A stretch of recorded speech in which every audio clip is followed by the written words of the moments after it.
سلام، حالتون چطوره؟ روزتون بخیر.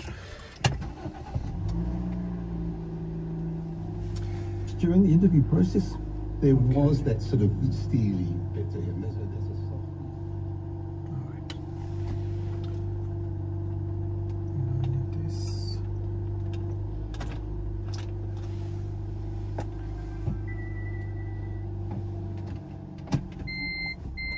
خب امروز میخوام راجع به تجربه‌ام توی هیئت جولی صحبت کنم. چند سال پیش بود، فکر میکنم مثلا 2 سال پیش بود. 2 سال پیش بود که کاش عینک آفتابی من بگیرم.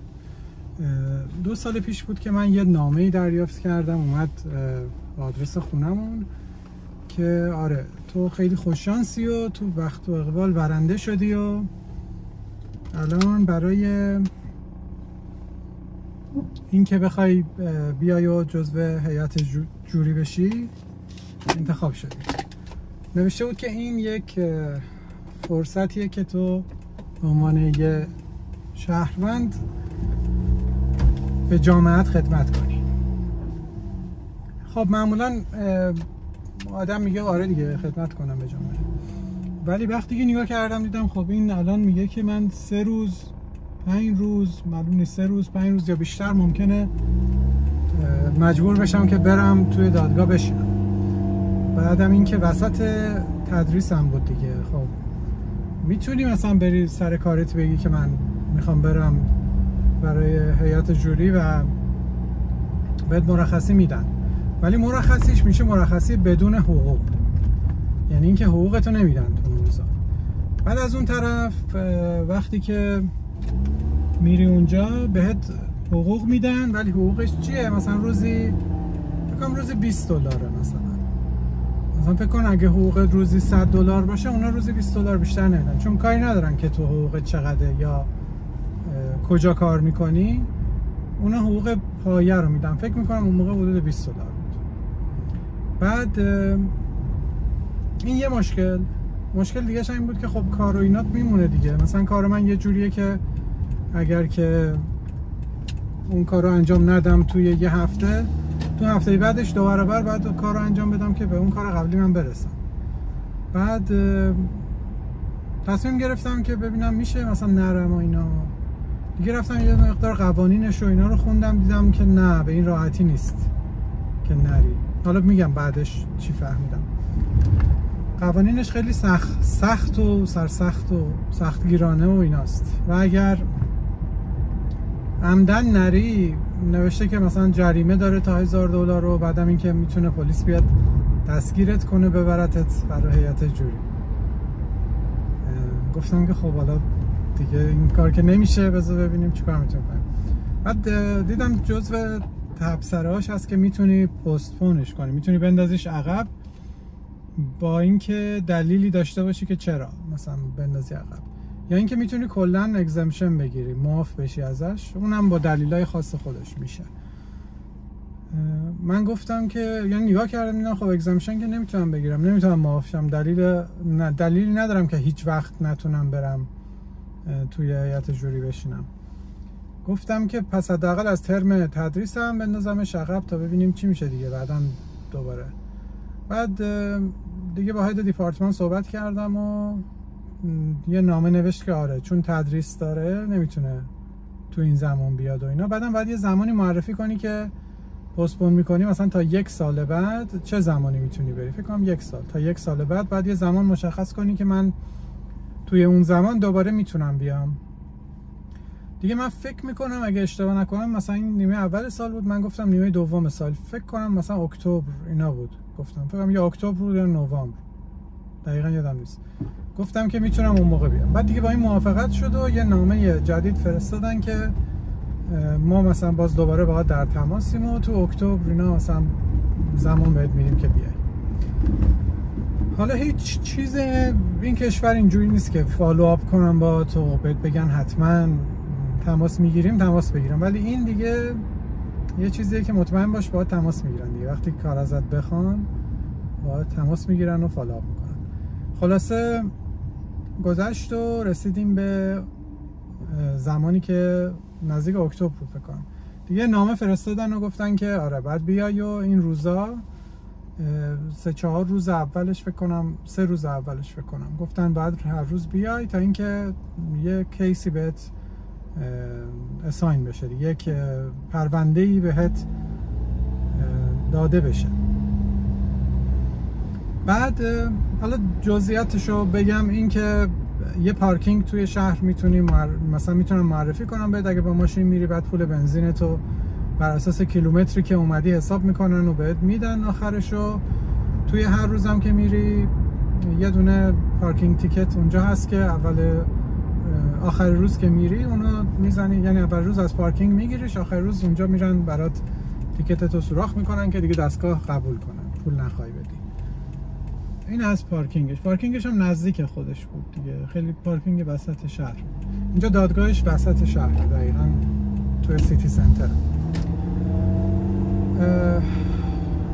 خلاصه رفتم و من یه هفته رو مرخصی گرفتم. گفتم خب اینا اگه نخوان حقوق منو بدن خب خیلی میشه دیگه، من یه هفته حقوق نگیرم خیلی زیاد میشه، یعنی نمیتونم کلی خرج و مرج و ایناست دیگه.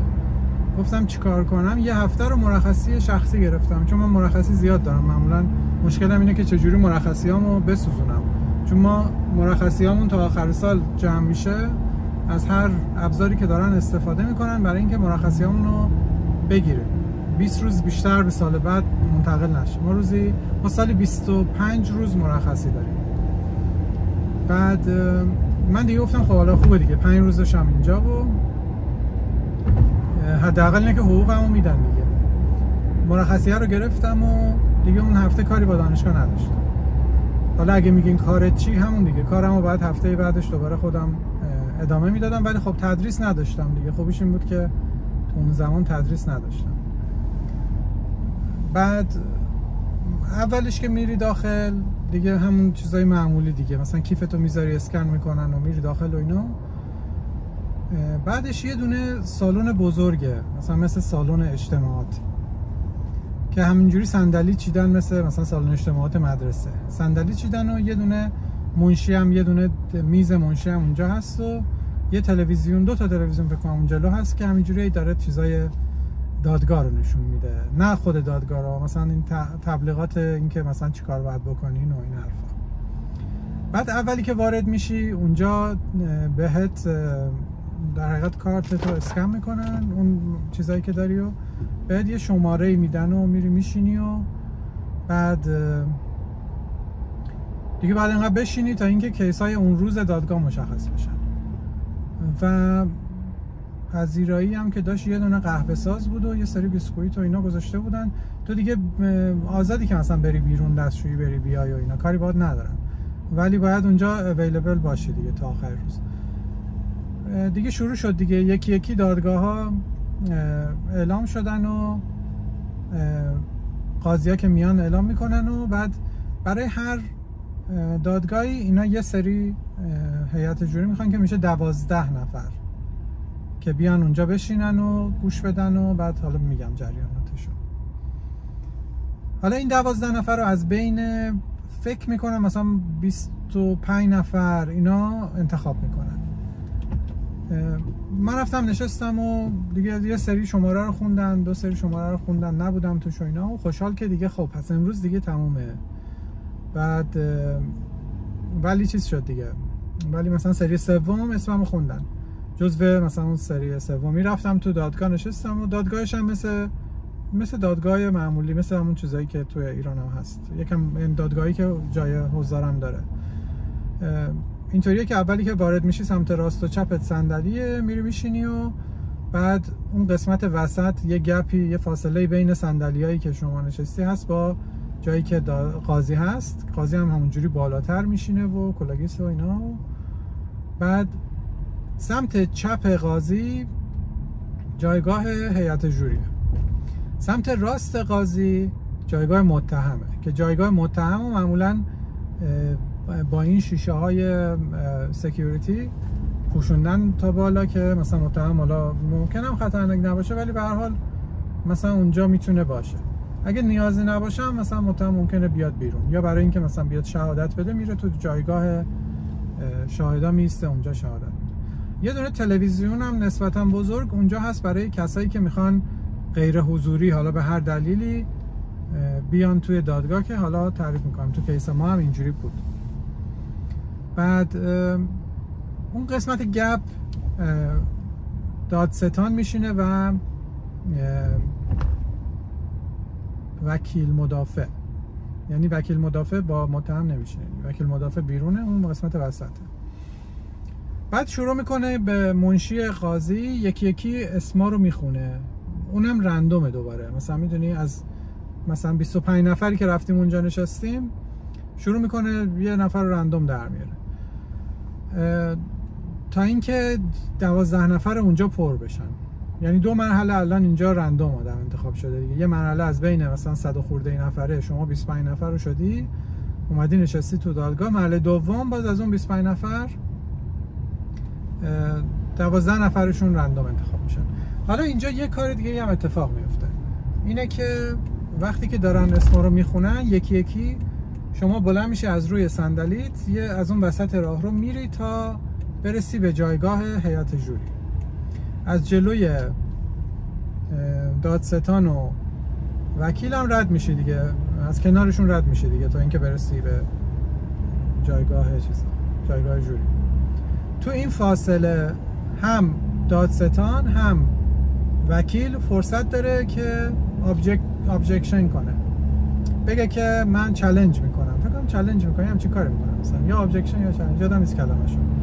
خلاصه میگه که من نمیخوام این آدم توی چیز من باشه، توی هیئت جوری نمیخوام باشه. دلیلی هم ازش نمیپرسن، مثلا نگاه میکنه، بررسی میکنه به کیسش، ببینه مثلا توی کیسش چقدر میتونه اون آدم به نفع اون دادستان یا به نفع وکیل باشه. اگه توی اون کیس هیئت جوری باشه، اگه کیسی باشه مثلا آدم پیر بتونه بهتر باشه برای وکیل، مثلا تحت تاثیر قرار بگیره، به نفع متهم رأی بده و اینا، خب مسلما اون انتخاب میکنه. بعد یه چیز دیگه هم هست اینجا، این که تو این فرصت شما اگه از جلوی اینا رد شدی و ابجکت نکردن و نگفتن که من نمیخوام این آدمو، میتونی بری با قاضی هم صحبت کنی، یا حتی قبلش میتونی بری با قاضی صحبت کنی. اگه دلیل خاصی داری که نمیتونی تو اون پرونده باشی، مثلا شما دادستان رو میشناسی، شما متهم رو میشناسی، یا راجع به اون کیسی که دارن اولش میگن یه سری اطلاعات داری از قبل که اینا میتونه تو تصمیم گیری تاثیر بذاره. اگه یکی از این حالت‌ها باشه، یا اینکه دلیلی داشته باشی مثلا مشکلی برای خانوادت به وجود اومده باشه، یا کاری پیش اومده باشه که از قبل نمیدونستی و الان اتفاق افتاده، اینو میری با قاضی در میون میذاری. اگر که قاضی نظرش این بود که آره دلیلت موجهه، بعد میتونه تو رو معاف کنه و تو دیگه میری از دادگاه بیرون و جزو اون افراد نمیشی که هیئت جوری بری. هر کدوم از این افراد، وکیل و دادستان، 3 تا فرصت دارن، یعنی میتونن 3 نفر رو قبول نکنن از این افرادی که داره خونده میشه. به هر دلیلی دوست ندارن اون 3 نفر باشن، ولی دیگه باید خیلی حواسشون باشه، چون که از 12 نفری که دارن میان دیگه باید یه جوری حساب کتاب کنن که یه دونهشون بمونه دیگه تا آخر حداقل، به خاطر اینکه ممکنه یه نفری رو بخونن که واقعا خیلی به نظر اونا ممکنه تاثیر بذاره، تاثیر بد بذاره توی تصمیم گیری. اونو باید همیشه حواسشون باشه تا نفر آخر نگه دارن. توی دادگاه اول که من رفتم این اتفاق افتاد، مثلا خیلی هم اصلا رندومه، من نمیدونم چرا، ولی به هر حال یه 2-3 نفری رو گفت وکیل مدافع که اونا اکسمت شدن و فکر کنم 1-2 نفر هم دادستان گفت و بعد دیگه کامل شدن. اسم من خونده نشد دیگه. من از اون دادگاه اومدم بیرون. دادگاه اولیه که بود موضوع رو اینا رو اصلا نباید تو زمانی که درگیر کیس هستی با هیچ کسی صحبت کنی. اگرم حالا هر چیزی شد، مثلا حتی با پارتنرت هم نباید راجع به موضوع صحبت کنی. اگرم به هر دلیلی این کارو کردی، حواست نبود، شیطون گولت زد، هرچی، باید روز قبلش، قبل از این که دادگاه شروع بشه، بیای به قاضی بگی من اشتباه کردم، من رفتم گفتم به پارتنرم که مثلا فلان و اینا، یا من رفتم خبر خوندم راجبش. این کارم نباید کنی، نباید سرچ کنی رو اینترنت، نباید خبر بخونی راجبش، کلا نباید هیچ چیزی غیر از اون چیزی که تو دادگاه میشنوی روی تصمیم گیری تاثیر بذاره. و اگر به هر دلیلی فکر میکنی هر جای پروسه این اتفاق افتاد، باید بری به قاضی بگی. بعد قاضی میتونه کنسل کنه کلا کیسو، یا اینکه میتونه مثلا تو رو جایگزین کنه. بستگی داره که چقدر توی کیس بخواد تاثیر بذاره اون که تو مثلا رفتی با یه نفری صحبت کردی به نظر قاضی، که این اتفاق نیفتاد برای ما. بعد کیس اول یه کیس سختی بود که خب خدا رو شکر من اصلا انتخاب نشدم توش. الان دیگه میتونم صحبت کنم دیگه، چون اینا وقتی که دادگاه تموم میشه و رأی داده میشه، که حالا رأی هم بعد از دادگاه مثلا چندین ماه ممکنه طول بکشه تا رأی داده بشه. بعد از اینکه اون کار انجام میشه دیگه این خبرها میتونه تو روزنامه ها بیاد، تو میتونی راجبش صحبت کنی اینا. دادگاه اولیه مال در حقیقت سوء استفاده جنسی یه ناپدری از بچهش بود که از مثلا 9 سالگی شروع شده بود این کاراش، تا اینکه فکر کنم این بچه مثلا شده بود 16 سالش و اینا. بعدن دیگه اینو یه جوری شده بود که متوجه شده بودن و اومده بودن شکایت کرده بودن ازش. بعد خب خیلی کیس سختیه دیگه که مثلا بالاخره اویدنس نشون میدن و درگیرش میشه. خیلی من دوست ندارم مثلا تو همچین کیسی باشم، چون یه هفته حداقل و احتمال داره بیشتر درگیر بشیم.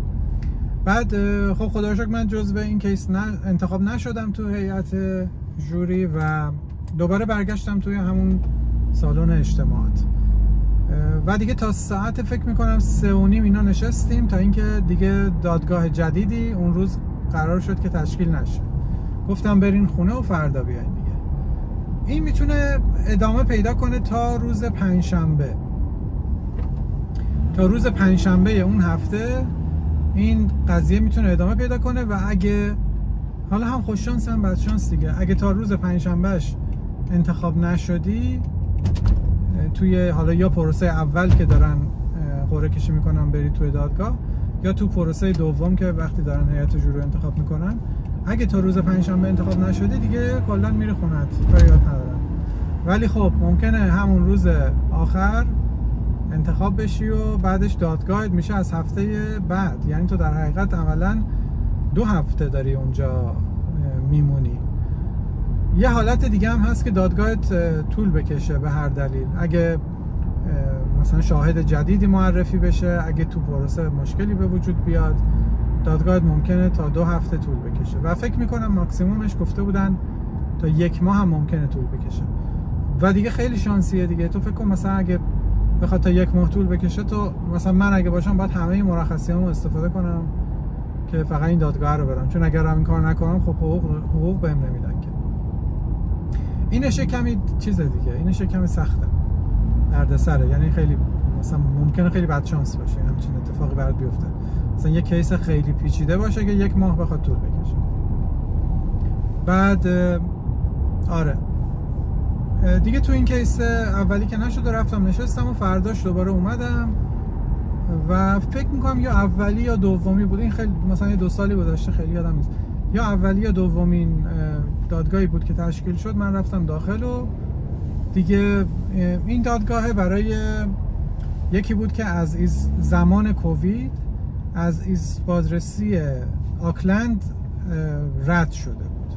اون زمان شهر رو قرنطینه کرده بودن، بعد میخواستی وارد شهر بشی یا از شهر خارج بشی، چون لولای قرنطینه آکلند با بیرون آکلند فرق داشت، باید حتما مثلا یه دلیلی داشته دیگه، نشون میدادی که مثلا مال اون شهری، یا نمیدونم داری میری مثلا بچه‌تو ببینی، یه دلیلی، همینجوری نمیتونستی مسافرت بری. بعد این بنده خدا رفته بود خارج از آکلند که ماشین بخره، بعد با ماشینی که حالا دیده بود یا خریده بود یا نخریده بود اون ماشین رو حالا کارش نداریم، با ماشین خودش دوباره برگشته بود و توی ایست بازرسی ورودی ازش گواهینامه خواسته بودن که گواهینامه رو نشون نداده بود، یا مثلا چیزی که نشون داده بود گواهینامه نبود. حالا اینو بحث میکنیم که چی شد.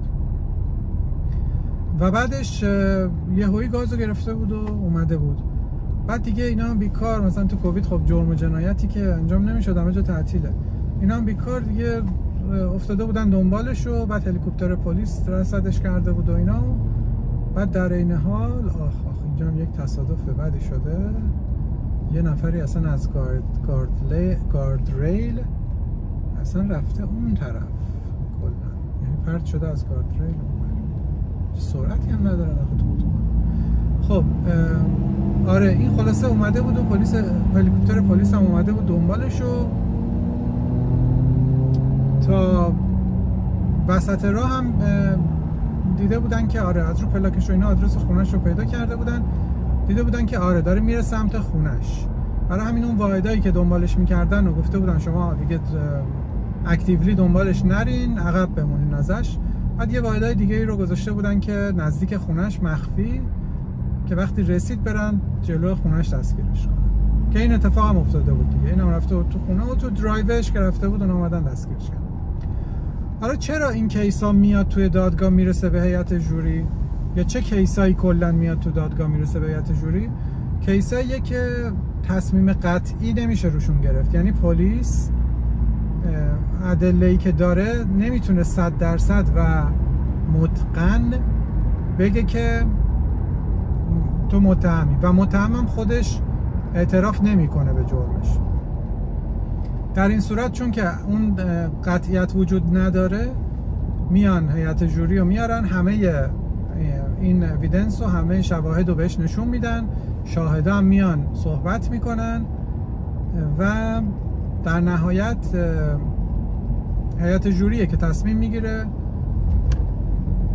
آیا این مدارکی که دیده، شواهدی که دیده و شاهدایی که صحبت کردن به نظر هیئت جوری کافی هست برای اینکه با درجه زیادی از اطمینان بشه اون آدم رو محکوم کرد یا نه. این میشه تصمیم هیئت جوری.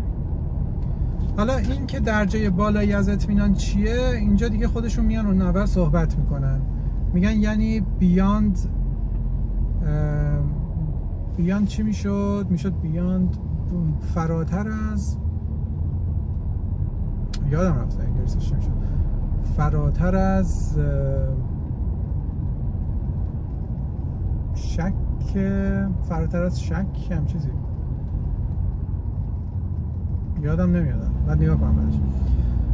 یعنی اینکه تو در حقیقت درسته تو 100% که هیچ وقت نمیتونی مطمئن بشی، ولی مثلا 90% مطمئنی، یعنی شواهد به این سمته که این کار انجام داده یا اون عملی که مجرمانه است انجام داده.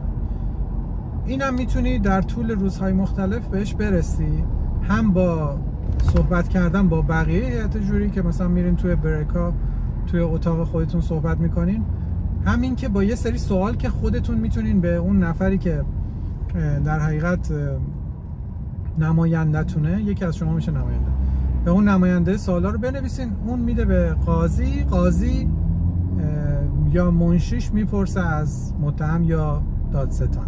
یا اینکه اگه اویدنسی بخواین فکر کنین اون اویدنس هست و نشون نداده یکی از این دو طرف، اونو میتونین بخواین که بهتون نشون بده، که این اتفاقا هم مثلا برای کیس ما هم افتاد.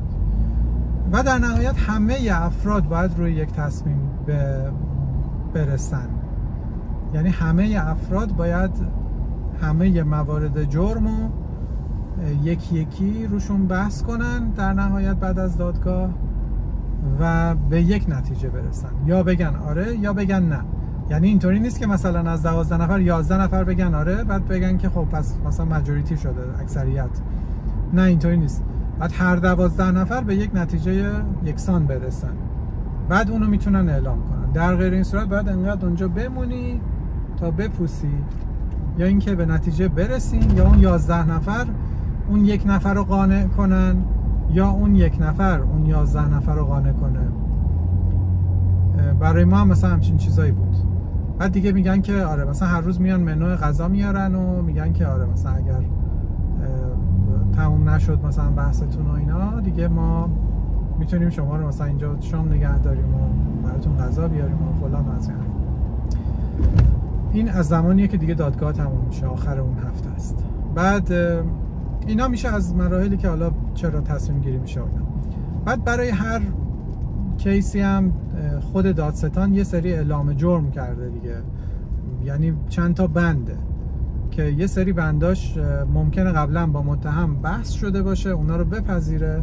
همون اول دادگاه اعلام میکنن که مثلا بند 2 جرم دوم رو متهم پذیرفته، ولی مثلا ما داریم رو بند 1 و مثلا 3 و 4 و 5 صحبت میکنیم. پس اون بندایی که متهم پذیرفته اونا رو دیگه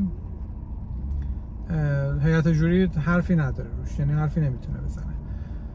یه حالت دیگه هم هست که دادستان به یه دلایلی که خودش میدونه یا مثلا با توافقاتی که با متهم با هم انجام دادن ممکنه یه سری از بندای جرم رو حذف کنه، یعنی بگه که دادستان پس میگیره مثلا این بنده مجرمانه رو. این هم میشه حالت دومی که مثلا روش هیئت جوری دیگه صحبتی نمیکنه. این میتونه هر زمانی تو دادگاه اتفاق بیفته، میتونه همون اولی که دارن لیست جرما رو میخونن اتفاق بیفته و همون اول به هیئت جوری میگن که مثلا بند 2 برای بحث نیست چون توافق شده، یا اینکه میتونه در نهایت روز آخر قبل از اینکه هیئت جوری وارد شور بشه اعلام بشه که آره بر اساس توافقی که شده متهم مثلا این بنده رو قبول کرده و دادستان هم این بنده رو حذف کرده. این اتفاق ممکنه بیفته. به هر حال یه چیزایی میمونه، مثلا یکی دو تا حداقل دیگه میمونه برای هیئت جوری که بخواد بره وارد شور بشه و روش تصمیم بگیره. برای من این تجربه خیلی جالب بود. حالا نمیخوام همه دادگاه رو تعریف کنم دیگه، حوصله سربر میشه.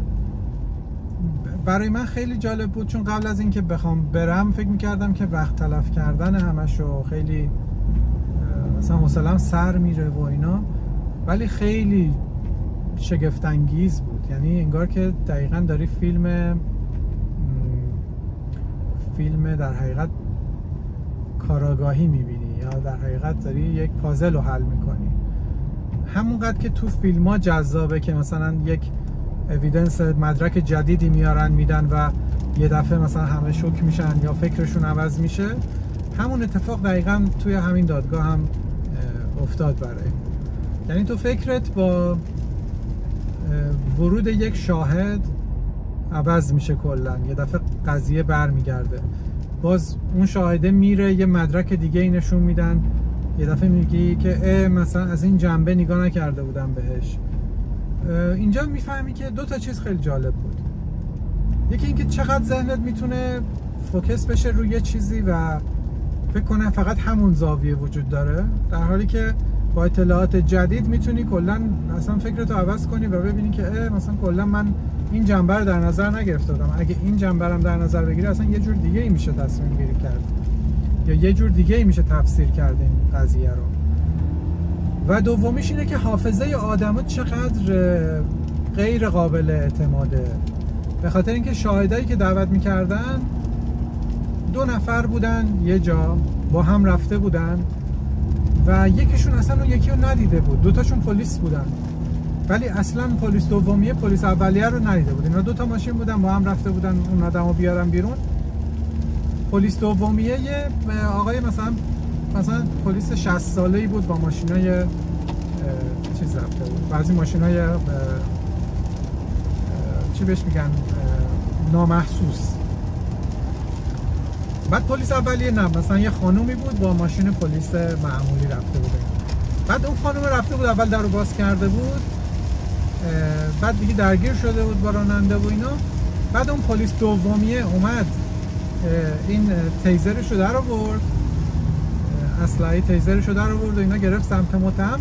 پلیس اولیه رو که خانومه بود زد کنار که بتونه بره تو ماشین اونو بیاره بیرون. بعد اصلا وقتی که اومد صحبت کرد گفت اصلا این نبود اون موقعی که من رفتم. خیلی جالب. یه چند تا اینجوری چیزایی پیش اومد که اینا خب نشون میده که چقدر تو حافظت ممکنه مثلا اشتباه کنه یا اینکه بعداً یادت رفته، چون تو هی اینو تو ذهنت بازیابی میکنی و این دادگاه هم خب همون لحظه که اتفاق نمیفته که این دادگاه تقریبا مثلا 9 ماه یا 1 سال بعد از زمان وقوع حادثه بود. ولی خب پلیسا ظاهرا باید چیز داشته باشن، دفتر یادداشت داشته باشن، اینا رو بنویسن از در حقیقت اون چیزایی که یاد دارن همون روز به یادشون میاد همون روز، که بعدش تو این کیسا که اتفاق میفته بتونن دوباره فکر کنن و یادشون بیاد. ولی خب همون لحظه‌ای هم که تو یادداشتش نوشته بود، حالا اینو یا مهم نبوده براش یا چی یادش رفته بوده، و اینکه دیگه نمیتونن، پلیسا هم دیگه نمیتونن با هم راجع به اون قضیه حرف بزنن که حرفاشون یکی نشه، چون این میشه برخلاف قوانینشون. یعنی هر کسی که اونجا بوده خودش باید جدا نهایتاً با موافقش بره مثلا صحبت کنه راجع به اتفاقاتی که افتاده و اونا رو بنویسه و چیز کنه دیگه، ریپورت مثلا بده که چی شده و اینا، که بعدن اون ریپورت ها هم میاد تو دادگاه و شاهد هم خودش میاد صحبت میکنه از چیزایی که یادش میاد. بعضی جاها این ریپورت ها با اون چیزی که شاهد میگه قشنگ متفاوته، بعضی جاها هم دوتا شاهدی که میان اصلا کلا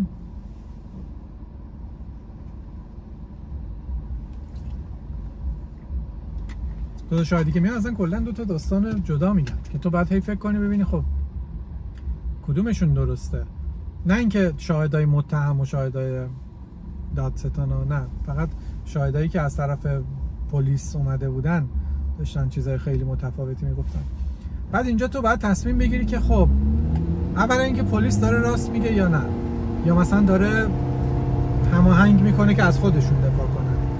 دوم اینکه اگر دارن راست میگن چرا انقدر تفاوت داره بین حرفاشون، و اینکه به کدوم یکیشون بیشتر اعتماد کنم، یعنی حرفای کدوم یکیشون رو بیشتر قبول کنم، چون به هر حال نمیتونی 100% به هر دوشون اعتماد کنی، چون میشه دو تا چیز متناقض کاملا. بعد فکر کنی که به کدومشون اعتماد کنی بیشتر، و بعد دیگه اینجا اختلاف میشه دیگه. اینجا وقتی که هیئت جوری دارن صحبت میکنن، یه نفر میگه من به اون آقای اعتماد دارم چون سابقه کاریش بیشتره و فلان و اینا، یه سری‌ها میگن که نه من به اون خانم اعتماد دارم چون اون آقا اصلا این خانم رو ندیده. بعد چجوری میخوای تو مثلا فکر کنی که بقیه چیزا رو درست بگه؟ این اتفاقات میفته که خیلی جالبه. بعد حالا اتفاقی که افتاده بود و خیلی سربسته میگم و بعدم میرم سراغ حکما که دیگه خیلی طولانی شد. بعد از اینکه اینا وارد خونه شده بودن و پلیس اومده بود دستگیرشون کنه، هلیکوپتر پلیس همچنان داشت دنبالشون میکرد و هلیکوپتر پلیس خب ضبط میکنه همه چیزا دیگه، ایگل آی در حقیقت اینو داشت ضبط میکرد. دقیقاً زمانی که رسیده بودن و رفتن سمت ماشین، یهویی یه بارون خیلی شدیدی شد و هلیکوپتر پلیس مجبور شد ویدرا کنه، بره عقب، چون که نه دیگه چیزی دیده میشد، همین که میخواست خودش رو استیبل کنه و اینا. این شده بود که این کیس رسیده بود به هیئت جوری، در حالی که اگر این اتفاق نمیافتاد و فیلم هلیکوپتر پلیس وجود داشت به عنوان اوییدنس، خودشون دیگه اصلا کلا تصمیم میگرفتن و اصلا نمیرسید به دادگاه که هیئت جوری بیاد تصمیم بگیره.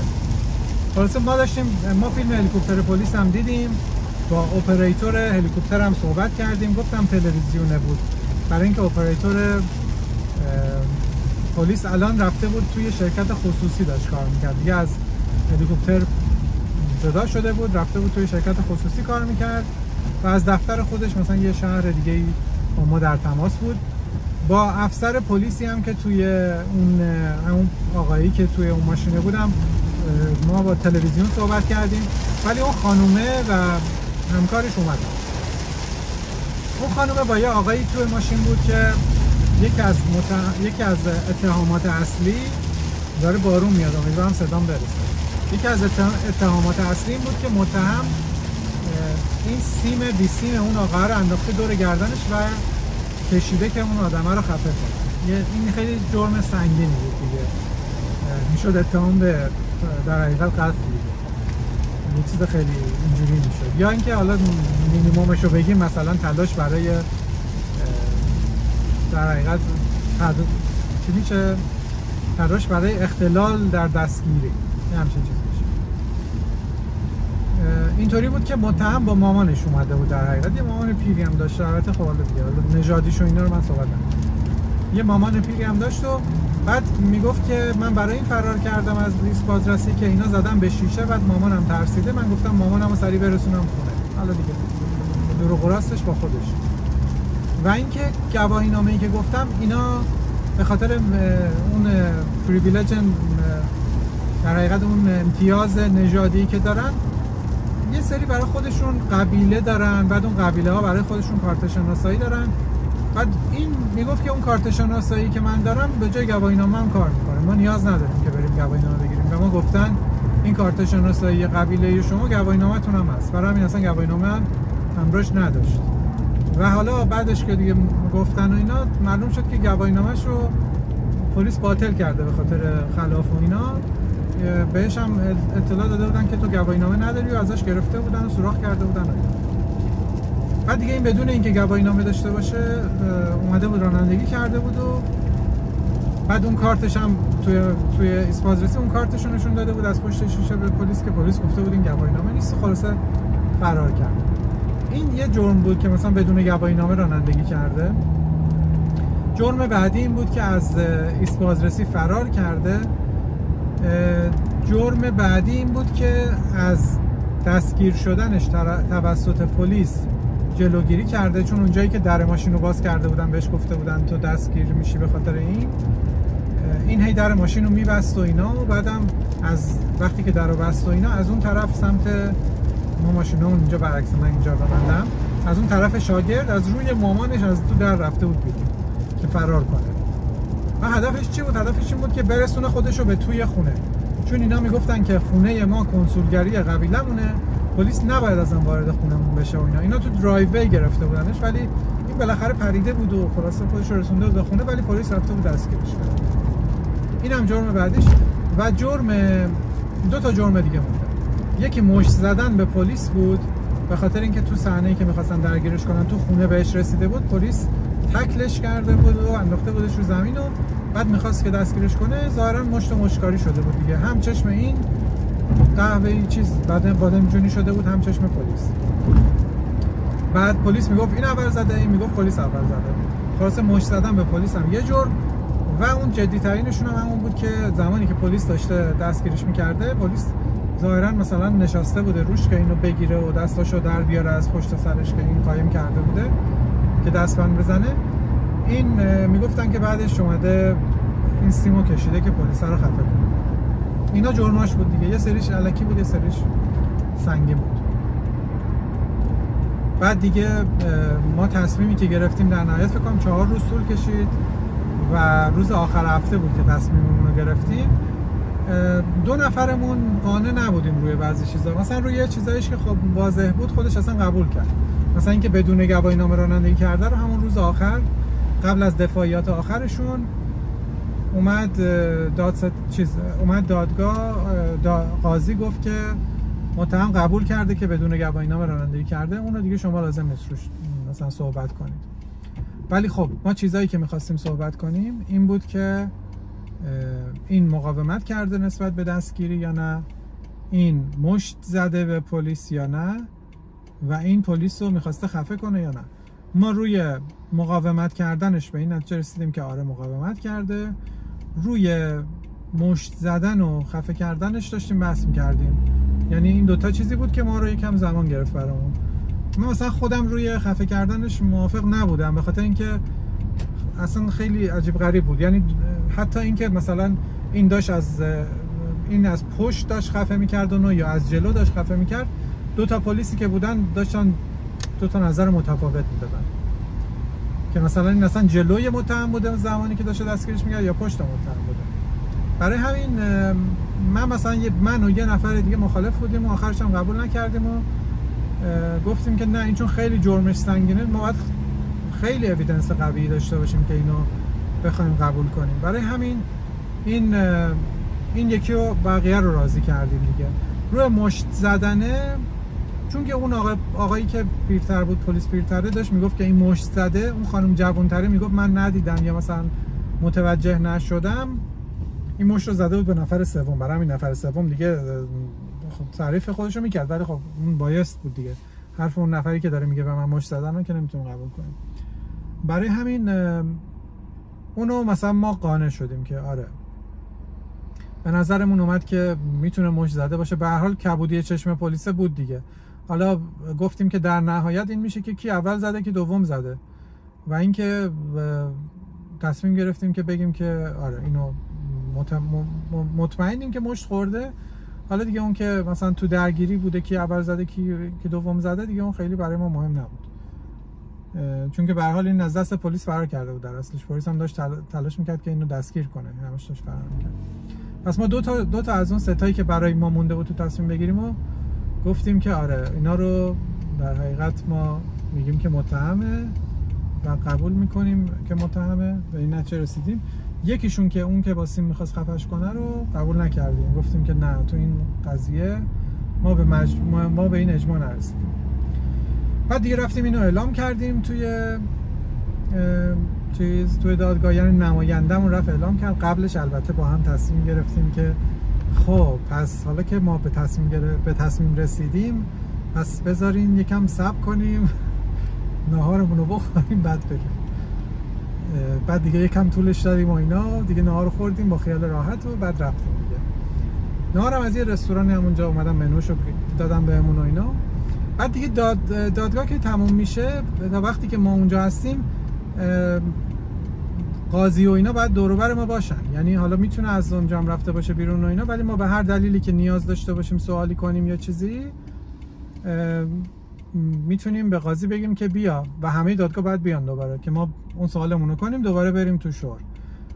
برعکسش هم هست، اگه قاضی فکر کنه که یه چیزی رو اشتباه گفته، یه چیزی رو کم گفته یا مثلا یه چیز جدیدتری هست که باید میگفته و ممکنه رو تصمیم گیری ما تأثیر بذاره، تا قبل از اینکه ما تصمیممون رو اعلام کنیم قاضی میتونه دوباره بگه که بیاین تو دادگاه من یه چیزی میخوام بهتون بگم.